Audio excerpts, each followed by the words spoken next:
여러분 안녕하세요. 지난 한 주간도 평안하셨습니까? 참 어려운 시기인데 우리의 힘이 되시는 하나님으로 인해 이 어려움을 이길 수 있으면 좋겠습니다. 오늘 우리에게 주신 말씀은 역대지야 12장 1절 말씀입니다. 화장실 들어갈 때 마음하고 나올 때 마음이 달랐던 왕이라는 제목으로 말씀 전하겠습니다. 우리 인생에는 많은 유형의 사람이 있지요. 그런데 성경을 읽어보면 크게 다음 4가지 유형의 사람이 있다는 것을 알게 됩니다. 첫 번째 유형입니다. 처음부터 마지막까지 신앙이 좋은 사람입니다. 다윗 왕과 같은 사람이라고 할 수 있습니다. 두 번째 유형입니다. 처음부터 마지막까지 신앙이 좋지 않은 사람입니다. 여로보암 왕 같은 사람이라고 할 수 있습니다. 세 번째 유형입니다. 처음에는 신앙이 좋지 않았지만 마지막에 신앙이 좋은 사람입니다. 신학에 유명한 사도 바울과 같은 사람이라고 할 수 있습니다. 마지막 4번째 유형입니다. 처음에는 신앙이 좋았지만 마지막에 신앙이 좋지 않은 사람입니다. 사울 왕과 같은 사람이라고 할 수 있습니다. 이 중에 참 안타까운 유형의 사람이 있습니다. 처음에는 신앙이 좋았지만 마지막에 신앙이 좋지 않은 사람입니다. 오늘 우리 말씀의 본문에 등장하는 르호보암이라고 하는 왕이 바로 이런 유형의 사람이 되겠습니다. 그가 도대체 어떤 삶을 살았길래 르호보암이 이런 평가를 받았는지에 대해서 살펴보고 싶습니다. 르호보암의 아버지는 우리가 잘 알고 있는 솔로몬 왕입니다. 솔로몬이 죽고 르호보암이 왕이 되었습니다. 그런데 이스라엘 12개의 부족 중에 10개의 부족이 르호보암에게 반역하면서 따로 나라를 만들어 버렸습니다. 우리는 이 나라를 북왕국 이스라엘이라고 부릅니다. 이에 르호보암은 자신이 속해 있었던 유다 지파와 그리고 또 다른 이 10개의 부족에 따르지 않았었던 한 지파인 베냐민 지파를 통해서 군사 18만 명을 모읍니다. 그래야 해서 이 수많은 병사들을 데리고 이스라엘의 10개의 지파, 반역을 했었던 이 지파와 전쟁을 하려고 했습니다. 그러나 이때 하나님은 선지자 스마야를 통해서 르호보암에게 명령하십니다. 이 전쟁을 하지 말아라. 나는 너희가 동족끼리 싸우는 것을 원하지 않는다. 그래서 군인들을 각자 집으로 돌아가게 하여라. 르호보암은 하나님의 이 말씀을 듣고 결국 전쟁을 멈춥니다. 르호보암 왕은 하나님의 음성에 귀를 기울이고 순종하는 훌륭한 모습을 보여주었습니다. 이쯤에 북왕국 이스라엘의 여로보암이 우상 숭배를 본격적으로 시작을 합니다. 그는 하나님의 제사장들, 레위 사람들을 박해했습니다. 이렇게 되자 르호보암 왕은 이 레위인들, 박해받았던 레위인들을 다 지켜주면서 유다 왕국에서 살게 했습니다. 그리고 그들을 중심으로 해서 하나님께서 기뻐하시는 통치를 합니다. 또한 나라 곳곳에 강력한 요새들을 만들어서 어떤 적들도 쳐들어오지 못하도록 나라를 강하게 만들었습니다. 르호보암 왕이 하나님의 능력 아래에서 잘하고 있었다는 것입니다. 그런데 이렇게 쭉 잘했으면 좋았을 텐데 르호보암의 이런 좋은 신앙의 모습은 그리 길지 못했습니다. 역대지야 11장 7절을 제가 한번 읽어보겠습니다. 레위 사람들은 유다 나라를 강하게 하고 솔로몬의 아들 르호보암의 왕권을 강하게 하여 주었다. 그러나 그것은 3년 동안뿐이었다. 르호보암이 다윗과 솔로몬의 본을 받아 산 것이 3년 동안이었기 때문이다. 르호보암은 처음 3년만 신앙이 좋았다는 겁니다. 너무나도 안타깝죠. 여기에서 오늘 본문 1절을 함께 읽어보고 싶습니다. 르호보암은 왕위가 튼튼해지고 세력이 커지자 주님의 율법을 저버렸다. 온 이스라엘도 그를 본받게 되었다. 여러분 어떻게 생각하십니까? 내가 힘이 없고 연약할 때는 하나님의 은혜를 바라고 하나님께 도와달라고 부르짖었지만 현실이 이제 조금 살만해지니까 내가 조금 힘이 있다고 생각되어지니까 금방 하나님을 저버리고 살겠다는 것입니다.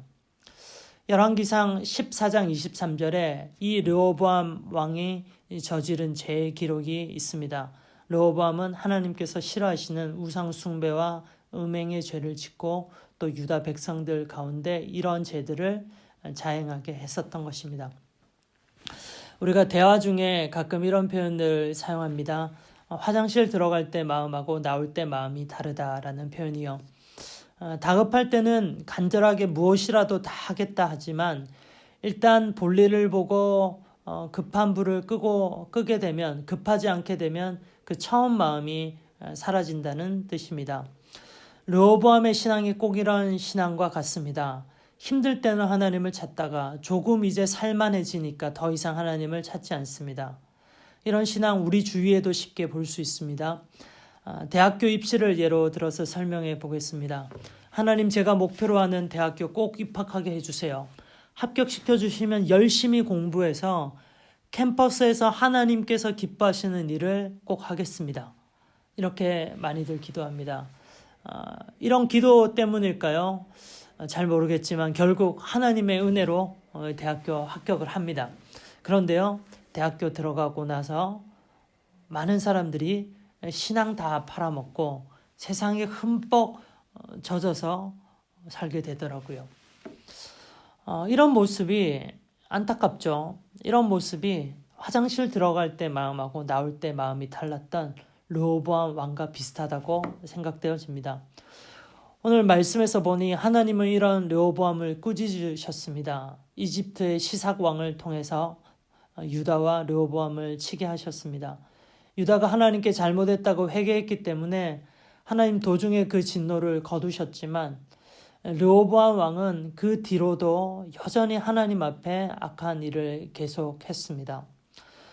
이 르호보암 왕에 대한 하나님의 평가입니다. 역대지하 12장 14절입니다. 르호보암은 주님의 뜻을 찾는 일에 마음을 쓰지 않고 악한 일을 하였다. 르호보암은요, 처음 3년 동안은 하나님을 잘 섬겼지만 나머지 14년 동안 하나님의 말씀을 저버리고 하나님께서 싫어하시는 악한 일을 했었던 것입니다. 르호보암 처음에 반짝 잘했지만 그 마지막이 좋지 않았던 왕이었습니다. 우리는 르호보암 왕을 따라서는 안 되겠습니다. 그렇다면 누구를 모델로 해서 따라가야 할까요? 열왕기서와 역대지서를 통해서 계속해서 강조하고 있는 부분이 바로 이 부분입니다. 바로 다윗 왕의 길을 따라가야 한다는 겁니다. 다윗 왕은 처음부터 마지막까지 늘 한결같이 좋은 신앙을 가졌던 사람입니다. 그렇다고 다윗 왕이 한 번도 넘어지지 않았던 것은 아닙니다. 그도 실수할 때가 있었고 죄를 범할 때가 있었습니다. 그렇지만 그런 때에도 다윗은 한결같이 하나님을 붙잡고 하나님으로 일어났던, 회복했었던 사람이었습니다. 다윗 왕은 한결같이 힘들 때도 하나님을 찾았고 잘 될 때도 하나님을 찾았습니다. 슬플 때도 기쁠 때도 가난할 때도 부유할 때도 문제가 있을 때도 문제가 해결되었을 때도 그는 하나님을 찾았습니다. 다윗 왕은 죄를 범했을 때도 율법대로 잘 살아갈 때도 늘 한결같이 하나님을 찾고 하나님께 순종했었던 사람이었습니다. 다윗 왕은 어제도 오늘도 한결같이 밤이나 낮이나 한결같이 하나님을 사랑했었습니다. 하나님은 이런 다윗 왕을 내 마음에 합한 자다라고 말씀하시면서 그를 무척이나 사랑하셨습니다. 사랑하는 친구들, 우리 부모님들, 선생님들, 우리는 르호보암 왕과 같은 신앙이 아니라 다윗 왕과 같이 한결같은 모습으로 하나님을 섬기고 사랑하는 그런 복된 우리들이 되어야 되겠습니다. 저와 여러분에게 이런 다윗 같은 한결같은 신앙의 삶을 살아가는 은혜가 있기를 간절히 기도합니다. 기도하겠습니다. 사랑의 하나님 아버지, 오늘 말씀을 통해서 르호보암이 어떤 신앙의 사람인지 잘 살펴보았습니다. 주님, 우리가 르호보암과 비슷한 점도 있습니다. 주님, 우리가 이런 모습이 있다면 이 시간 회개하오니 용서하여 주시고 앞으로는 르호보암의 신앙에 따르지 않게 주시옵소서. 반면에 늘 한결같이 하나님을 사랑하고 섬겼던 다윗 왕과 같은 모습으로 하나님 늘 사랑하는 우리들 되게 하여 주시옵소서. 이 모든 말씀 우리 주 예수 그리스도의 이름으로 기도합니다. 아멘.